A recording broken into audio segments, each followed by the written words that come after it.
Okay, welcome everybody. Please find your seats.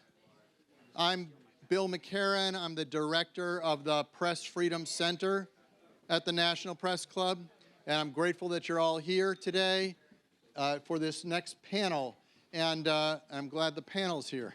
I'd like to thank our sponsors, the Foley Family Foundation, and the Foley Foundation, and the National Press Club, and the National Press Club Journalism Institute, and the Washington Post. Okay, and it's the National Press Club here, so I think we should make a little news. It's always good to make some news at the Press Club. So I'm going to tell you something that's going to happen on Saturday. On Saturday, we're going to send a press release on World Press Freedom Day. And that release is going to discuss the case of Nika Nova. And Nika is a journalist from Radio Free Europe. And she's currently being held in Siberia. And she was arrested on the 25th of December, 2023. So yeah, that's Christmas. And she was arrested on false charges, essentially under law in Russia, 275.1, which criminalizes any kind of activity with another government that could affect the security of Russia, okay? And puts a lot of restraints on speech and freedom. So this is, in part, a law that does not allow journalists, let's say, to call the war a war. Right? So she was the first person convicted or arrested under that law. Right? So the center, the Press Freedom Center, is the petitioner to the UN Working Group on Arbitrary Detention. We're asking that the UN Working Group call this case an arbitrary detention, which means not following really the norms of law across the world and not following the norms of law in some cases within Russia. The statement will go out Saturday, and we are grateful to our pro bono law firm, Covington Burling, some amazing lawyers who worked on this, and also our colleagues at Radio Free Europe who worked alongside them. And there was no Press Freedom Center when Nika was arrested. There was no Press Freedom Center until late November of last year. And in 5 months since we launched, I'm standing in front of you telling you that we are the petitioner for an arbitrary detention case for a journalist being held hostage. This is what can be done with new energy and new organizations and new thinking. And so we are very much looking forward to a successful outcome. Getting a ruling of arbitrary detention does not mean the person is coming home, but it's a big step. It's a big step, and I wanted to share all that with all of you.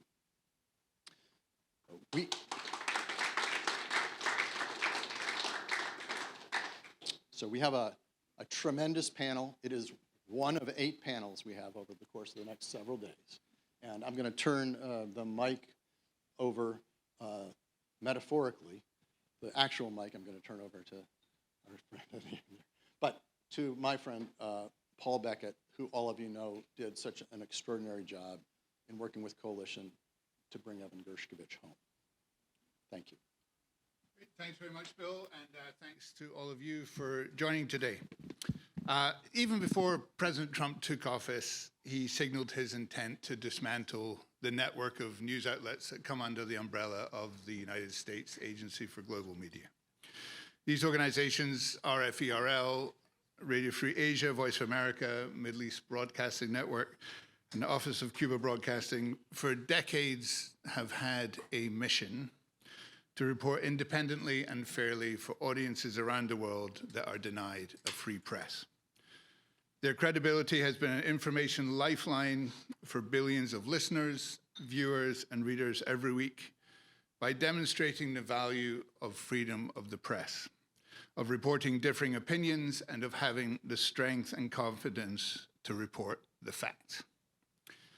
Since taking office, the Trump administration has severely curtailed all these operations to different but all serious levels, effectively silencing them. These moves are being challenged in several court cases brought by staff and the institutions themselves, and we'll hear more about that shortly. First, let me convey our professional sympathies to all of our journalism colleagues at all these organizations who have lost their jobs, and to the many who have seen their ability to remain in the United States thrown into doubt over visa concerns. Our hearts especially go out to the 10 reporters around the world whose work for these outlets, work for congressionally funded news agencies, who are languishing in prison in their home countries because of the journalism that they pursued. They remain imprisoned in Azerbaijan, Belarus, Myanmar, Russia, Russian-occupied Crimea, and Vietnam. They're not criminals, they are journalists. And while they are in prison, the institutions they work for are collapsing. I know the new Press Freedom Center at the National Press Club is already helping on many of these cases. We thank the Press Freedom Center for organizing this conversation. Our focus will be on what is being lost with the dismantling of these news outlets and why that matters. I'm joined by Alsu Kurmasheva, journalist and press freedom advocate at Radio Free Europe, Radio Liberty. Alsu was imprisoned in Russia for her work before being released along with my former colleague, Evan Gershkovich, Paul Whelan, Vladimir Kara-Murza, and a dozen others on August 1st last year. It is really, really great to see you in person. Steve Herman is Chief National Correspondent for Voice of America and a plaintiff in one of the suits challenging the government's actions. Tamara Bralo is Director of Journalist Safety at Radio Free Asia, and Andres Ilves is Senior Director for Strategic Initiatives at the Middle East Broadcasting Networks. Thank you all very much for joining. We'll have a moderated discussion for half an hour or so, and then leave room at the end for questions. Please write your questions down, pass them up to the front, and we'll get through as many of them as we can and wrap up about 3:50. Now, all of these organizations in various venues and forums are calling for the reinstatement of their staff, budgets, and operations, all of which has been very well chronicled.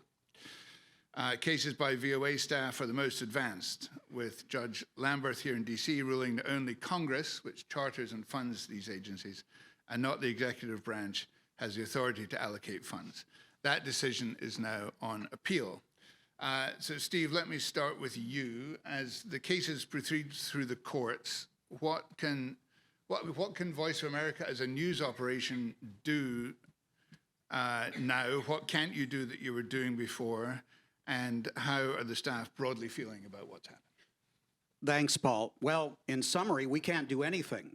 Everybody has been tossed out of work on paid administrative leave since the middle of March. Literally, operations were shut down. The transmitters were turned off for radio. The satellite transponders were switched off for television. Our internet websites are frozen in time.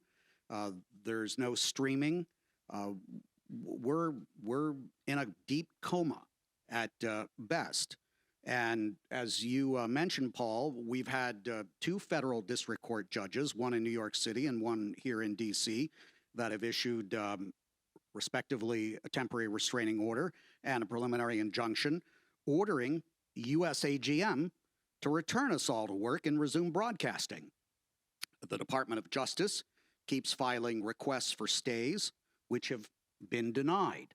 And so we're stepping up now to the appellate court level. I don't think we have a court date yet as of this afternoon, but hopefully in a week or two. So, in summary, we keep winning legally, but it's not making any difference so far. What have the issues been that you are winning on? Because I understand that one part of it is about executive overreach for and breaching congressional authority, in effect, because Congress charters and funds these agencies and allocates money to them, which the executive branch is denying. That seems to be the argument that has caught Judge Lamberth's attention the most. Absolutely. And is it more that than a First Amendment issue in the United States? I want to come to the impact on press freedom internationally, but is it not? Is it really a question of authorities between the executive and congressional branch as opposed to First Amendment? There are two VOA cases. One, Patsy Widakuswara, my successor as White House bureau chief, is the named lead plaintiff, with one of our other colleagues from VOA and one colleague from USAGM as the lead named plaintiffs in that suit. That filing has both the executive overreach and a First Amendment argument. And then there is a second case where the Voice of America director, Mike Abramowitz, is the lead plaintiff. And I do not believe there's a First Amendment argument in that case. But you talked about Judge Lambert. I encourage you all to read his latest ruling, which is profound, as David Seid at the Government Accountability Project, our lead attorney, put it. And it's very expansive. And he has also pushed back on the government, not only with their arguments in this case, but against all the criticism that has been aired in public by the defendants and others attacking the judges. It's really an amazing document, and I encourage everybody to read that. Thank you. I think the press freedom concerns are very clearly defined when it comes to the audiences that all of your outlets have traditionally reached. Your organizations exist to reach audiences that do not operate in environments of press freedom. So they have been lifelines to billions of people who live in autocracies who don't know what press freedom is, but for the facts that they receive through these organizations. And recent State Department cables from U.S. embassies that Liam Scott reported on recently address the danger of silencing the outlets. I'll just read one example from the embassy in Kuwait. Quote, if the current trend continues, U.S. soft power in the region could face serious erosion, and the message of U.S. commitment to media freedom and our capacity to maintain stability would be undermined. Close quote. Andres, what have you seen in the weeks and months since this has started on the sort of geopolitical battlefield between facts and propaganda, with the U.S., I would say, effectively withdrawing from the field? Sure. So my name is Andres Ilves, and I'm currently with Middle East Broadcasting Networks, and I should probably lay out a bit of kind of background. Of the four, you'll see the logos up in the bottom right is MBN. It's just over 2 decades old, and it, until recently, consisted primarily of 24 hours a day Arabic language television and a digital presence as well. And I don't think I need to emphasize how important it is for the world and the U.S. to have such a presence in the Arabic language. And just to paint a picture of the scene in Arabic media, if you turn on a television, one of the 100+ television stations in Arabic that people in the Middle East and North Africa have access to, it's pretty much in one direction. It's there's a lot of hostility toward the U.S., there's a lot of hostility toward Israel, and frankly, one of the very few outlets that even presented the possibility of an alternative point of view, unfiltered, was Al Hurra, the free one, which is MBN's television station. Interviewing people whom the other stations wouldn't interview and presenting balanced coverage and reporting. And just an additional fact about MBN is that it's an exception in the range of entities, if you will, that you see before you, in that Voice of America is literally the voice of America, and the grantees, as they're sometimes called, their purpose is to foster good media, good journalism, and so on in media environments where that such freedom is curtailed. MBN's remit is actually both.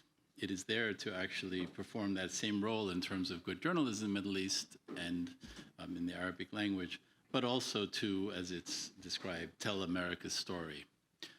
Now, needless to say, there are people who weren't very happy that MBN was doing what it was doing.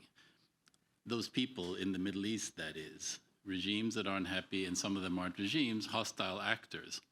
And as soon as it became clear that these our entities here were under threat, and certainly specifically about MBN, they began crowing.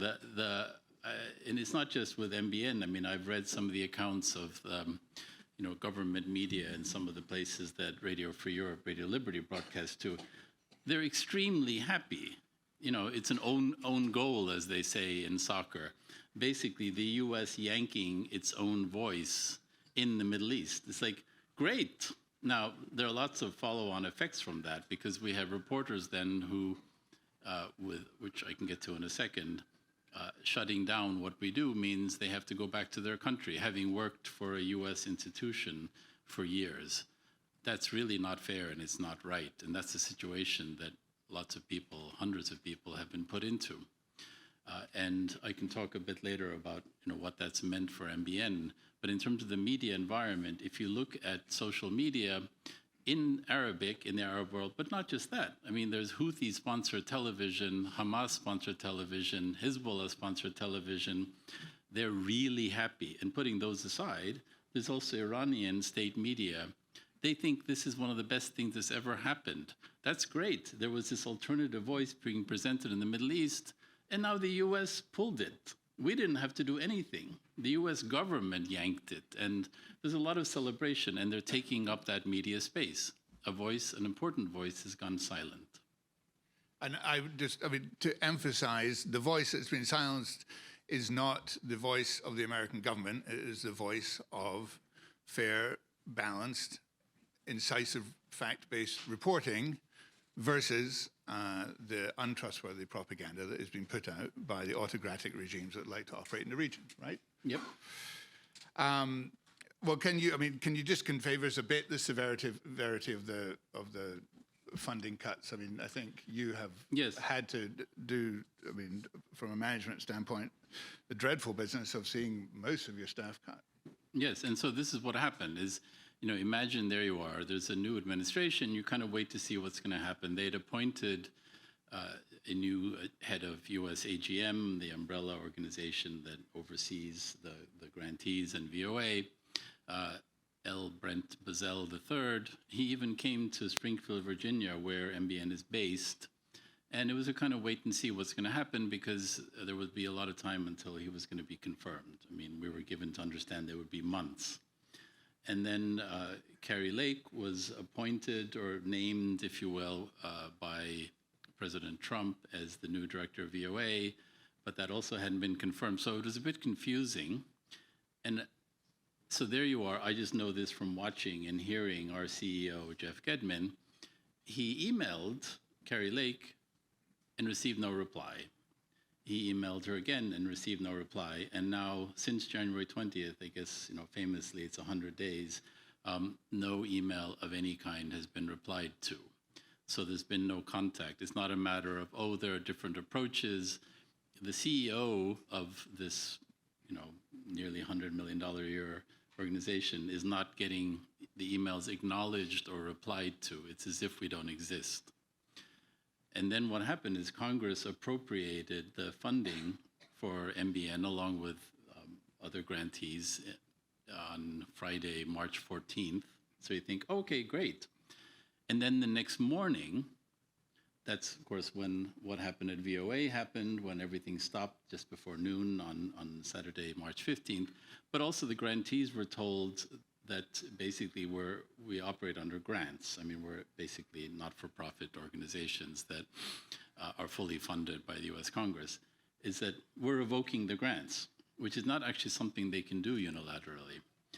And then, and this is the crucial part here, they simply haven't given us any money.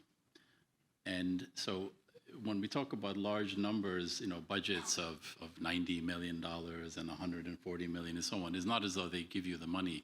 They parse it out, month by month, what you need for that month. Well, they haven't given us any money in months.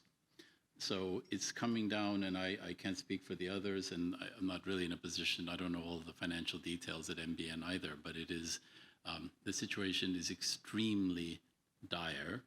It got so dire that finally MBN had to put everyone on furlough for 2 weeks, still waiting to get the funding to be restored, and finally it became clear that that was not going to happen. And then on Saturday, April 12th, over 90% of people were let go. Here in the US and also in the rather significant Dubai Bureau and overseas. And it's really tragic. And it's been cut back to its bare minimum. Part of the idea of continuing to operate is that, frankly, if MBN had gone under, then there wouldn't have even been an entity left to whom the money could be transferred if it came. So we have a bare bones operation with a handful of people trying to keep it going as long as possible, but there's still no money. And just to mention as well, there were references to court cases. The same Judge Lamberth has ruled repeatedly in favor of MBN, and also RFA. We're working on this together. And finally, he approved issued a preliminary injunction that US AGM has to give us the money, but they've appealed. And now they've applied for a stay. I mean, basically, they don't want to transfer the money. And so, at least again, speaking, representing MBN here, MBN can't pay people. And they don't have to do anything. If they're not replying to emails, it's not a question of ideological differences or differences of approach or restructuring. Emails don't get replied to, and everything possible is done not to send the money that is needed to actually function. Thank you. Tamara, at Radio Free Asia, how has life been for you? As the Director of Journalism Safety, how can you even operate in an environment where you're so much under assault? Like MBN, we furloughed or laid off about 90% of the staff. We terminated all the contractors abroad. We try to favor those who are vulnerable, who are on H-1B visas and who would have to otherwise return to countries where, in some cases, they would be arrested upon arrival. But we're in the same situation, difficult situation, where you're trying to explain why we keep winning cases, yet we keep shutting down and keep laying people off.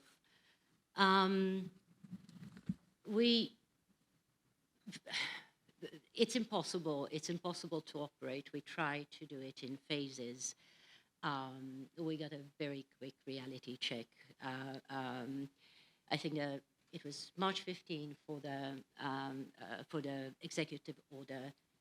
March 28, Myanmar, one of the countries that we cover, it was one of the biggest earthquakes on record in recent history.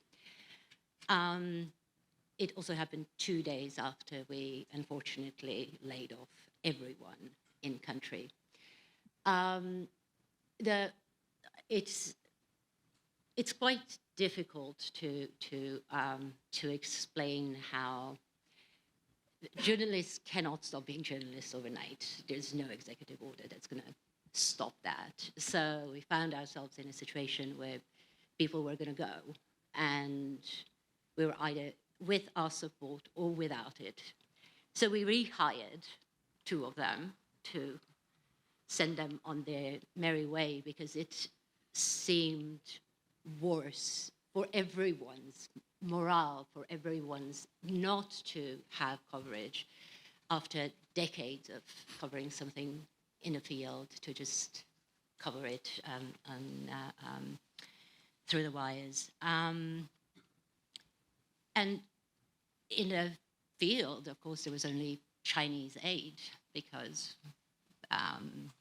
also USAID is gone, and there was no one to go with who could help. We are looking at our Uyghur service shutting down next week, which is a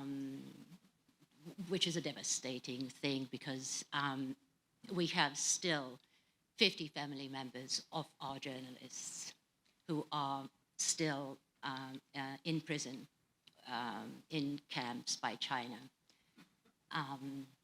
We seem to forget a little bit more quickly than the Chinese. Is that enough misery for one answer, maybe? I think what has the U.S. government, any other part of the U.S. government than the one that is sort of suffocating the organization, what has any other department in the U.S. government helped with at all? Has the State Department been helped? Has there been any aspect of U.S. government that has actually come to your aid in the last 3 months? Of course, and they all insist that I should never, ever thank them publicly. There is reluctance to, no, it's, that's a sad part, actually, that even people who are willing to help are not necessarily willing to take credit for it. We are at the intersection of immigration and free speech and journalism, and it doesn't. They don't seem to be popular topics at the moment. And what do you see being for audiences in Asia, which has been obviously the focus of RFA? What has been lost at the highest, most existential level? What has been lost in the universe of information by the shuttering of RFA? RFA is banned in every country we broadcast. We work around these bans and jamming, and we are the only, in most countries, it's China, Vietnam, Cambodia, we are the only narrative that differs from whatever the regime is, whatever propaganda the regime is putting out. I think it's going to be, we're going to see pretty soon how devastating the consequences of that are. For now, we're in a similar situation like MBN. Self-congratulatory messages from a whole lot of autocratic regimes, but they also quickly switched their tune and started talking about, and who's going to protect you now? And that was, I think, it dawned on them and us at the same time that everyone who worked for us is suddenly defenseless. Sadly, none are more defenseless than the 10 reporters across USAGM who are imprisoned for doing their jobs. Also, you spent over 9 months in Russian prison on bogus charges. I hope that you felt during that time the support of your colleagues at RFE and the National Press Club and the broader journalism community. So I'm going to ask you to just speculate a little bit here based on your experience. What difference would it have made to you if, while you were in prison, RFE, the organization on which you're depending to get out and worked for, to get you out, was shuttered and shuttered with relish by the US government? Thank you, Paul. Today is exactly 9 months since I got released. And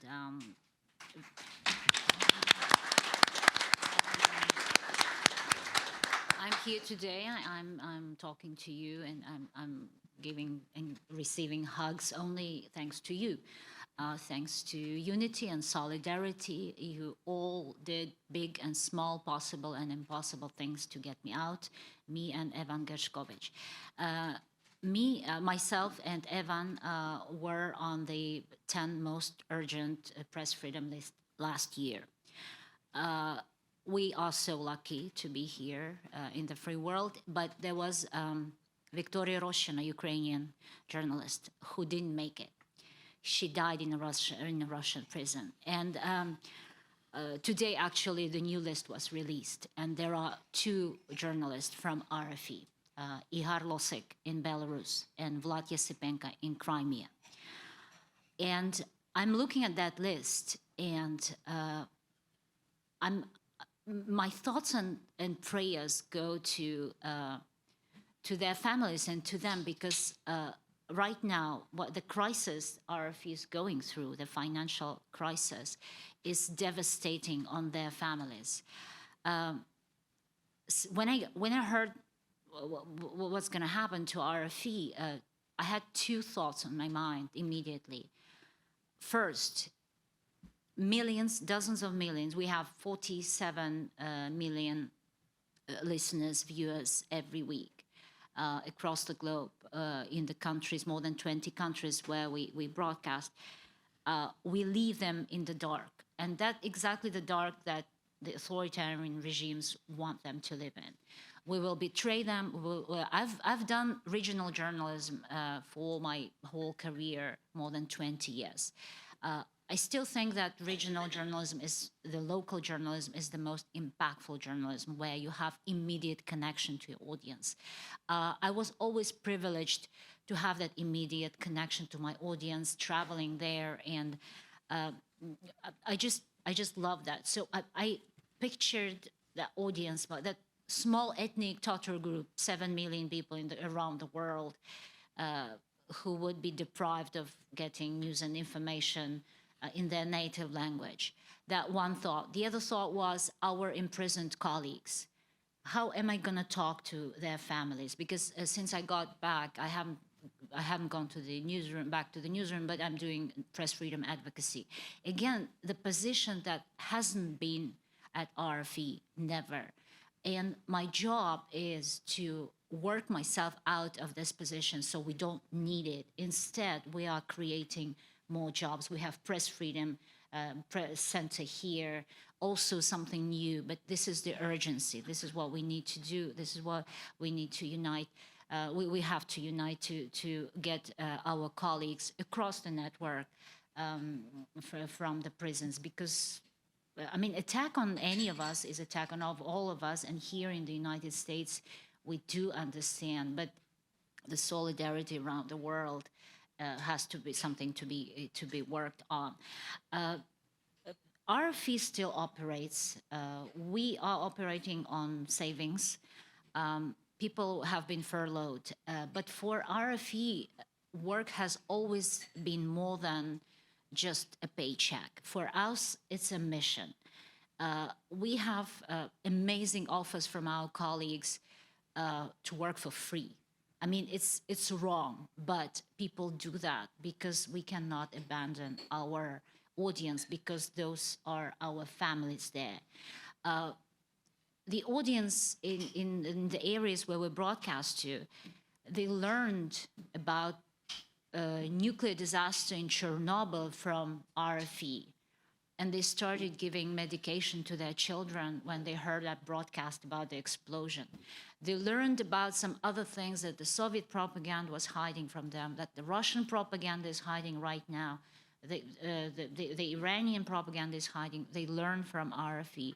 So they will stop getting that information. So it's devastating, and I don't see any solutions unless we get money. So RFE hasn't got money even for April. So I mean, I don't know how long this is really urgent. I don't know how long the company can exist. Tamara, what about the 5 RFA journalists in prison in Asia? I mean, what can be done? What can you do for them? And what can we be doing for them? We have, we used to support their families, because a loss of a journalist in prison is a loss of income for the family too.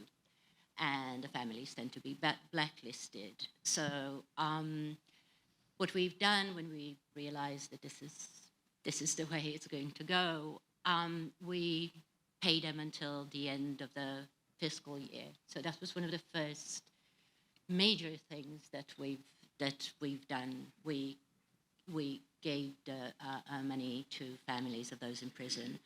I am talking to various organizations, asking them to try to pick up their cases. You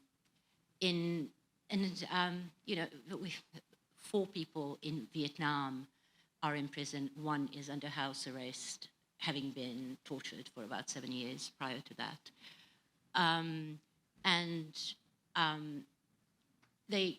The sense of helplessness is actually, it's pretty horrific. In Myanmar, Shindeve,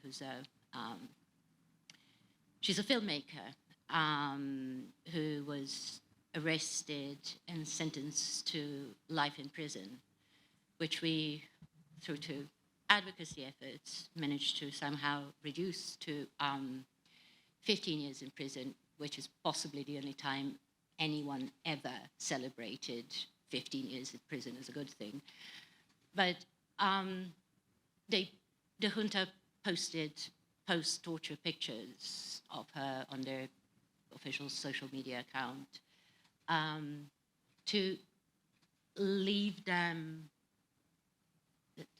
to their own devices would be devastating, and I think it would be devastating to journalism, not just to them.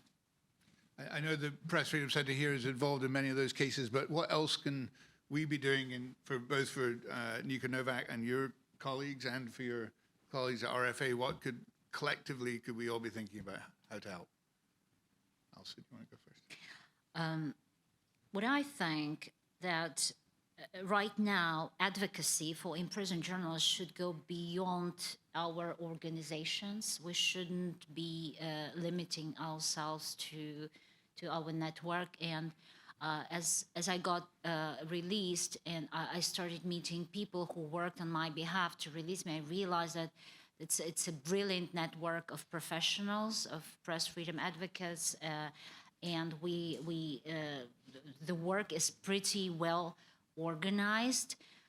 We just have to coordinate and cooperate, and because in journalism, I mean, yes, every jail journalist, like I was in jail for 288 days.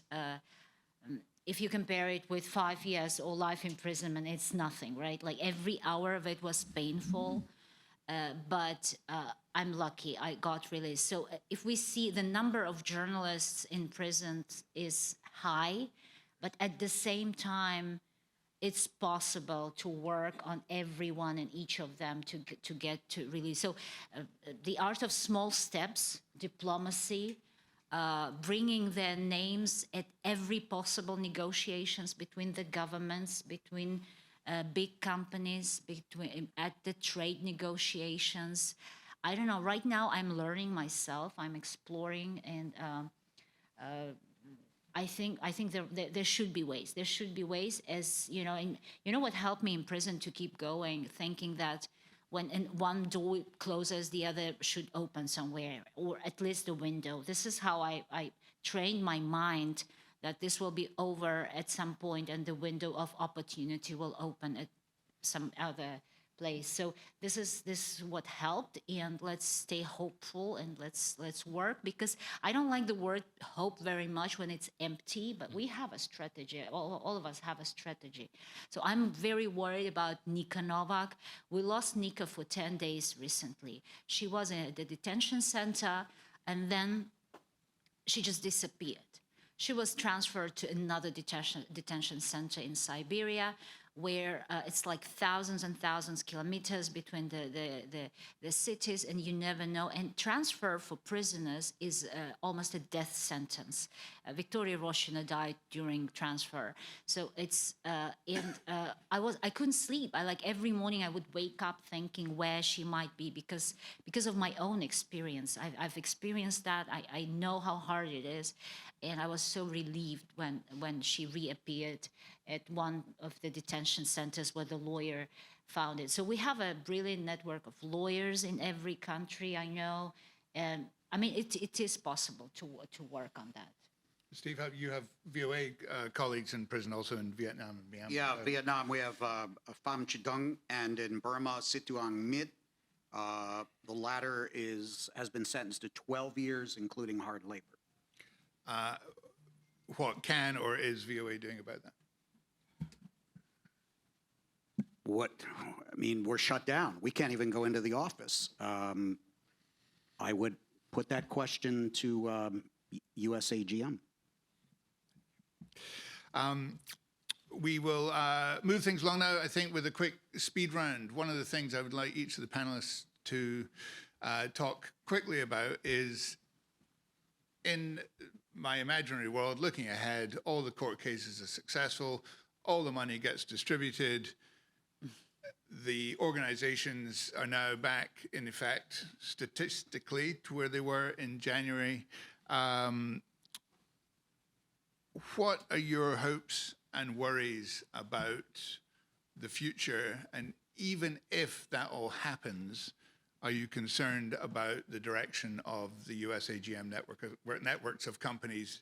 Even if they are revived, how do we prevent them from becoming American propaganda as opposed to the fact-based news outlets that they have been for over 80 years? So, Andres.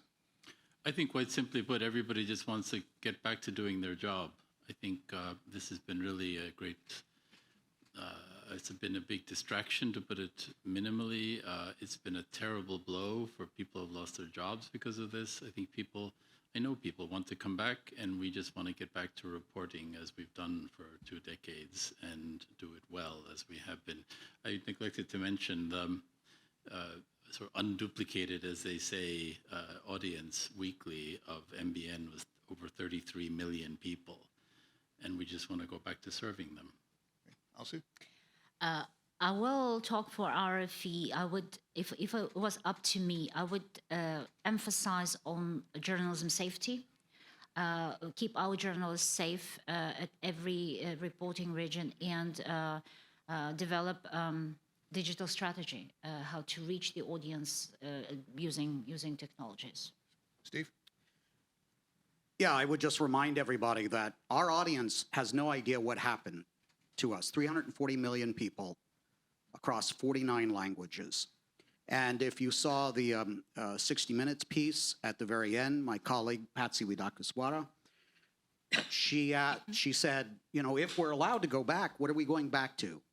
Will they allow us to do the journalism we were doing before, to respect the charter of VOA, which says to present fair and balanced reporting about thought and institution in the United States, and the firewall, which prevents interference in our journalism by the United States government, including our parent agency, USAGM. Tamara? I think my hope and my worry is pretty much the same thing. It's preserving the sense of mission, whether or not we're going to be able, if we continue to people who have contributed to RFA have been encouraged. They put their trust in our organizations, and we let them down. We let them down because we didn't stand by them when we asked them to speak up. And so I hope that that sense of mission remains, but my worry is that it may not. Great. Thank you. We have time for a couple of questions. If there are any more, quick, get them up, bring them up. But Andres, I think this one is clearly for you. And you've answered some of it, but please, any further thoughts, much appreciated. how can we present democracy and human rights and labor rights to a Middle Eastern audience when the Chinese and Russian propaganda television channels are treating journalists better than the US? I think that's a really good question to ask USAGM. I think that would be one of the first questions I would ask the leadership of USAGM is, you stopped funding these entities, so the inevitable result is that these entities can't pay their staff. Why is that? I think that's the best answer one can give, and those concerns, I think they're very well and aptly directed toward the leadership of USAGM. Got you. There's a follow-up here for you. With the very limited money that you have, and I imagine these were very, very difficult decisions, but with the limited budget that you've had, how have you had to make those awful sort of Hobson's choice of retaining people who would otherwise be under threat of deportation, for instance, versus having enough staff to, as you said, be in a position to even receive funds should the funds be restored? How have you had to navigate that pretty awful terrain, and do you feel that has been handled fairly? Is the question. I can't speak to how those specific decisions were made. I know that a group of former employees who were unfortunately let go, that our CEO offered to meet with them yesterday, and they canceled. There was a 10 or 11 a.m. meeting, and they canceled it the day before. But I know that he'd be more than willing to speak to them about that. Gotcha. Question for anyone who'd like to take it. Do you think Trump shut down VOA, RFE, RFA, et cetera, to help autocratic governments in Russia, China, and Iran? Or was that just the result?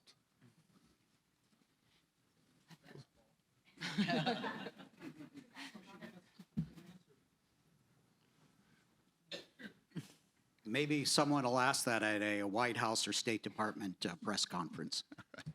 We cannot. And lastly, is Doge involved in the US AGM shutdown, and are databases or mailing lists compromised to your knowledge? I don't think we know about the second. On the first, the special advisor to USAGM one day was talking about reform, and then everybody was frozen out, which did appear to be a classic Doge move. And the next day, Carrie Lake was saying that suddenly she had concluded that the whole organization was a rotten fish from the head down, and it was unsalvageable. So make of that what you will. From what I understand, yes, Doge has been through USAGM things. There's always a concern about records, but there's nothing you can do about it now. So it's a difficult, yeah. Thank you. Thank you all very much for listening. Thank you for your participation. And thanks to our panelists. On a personal note, I applaud all of you for the work that you are doing to try to salvage the institutions that you work for, and the work that you're doing to help your colleagues. So a round of applause for you, and thank you all very much.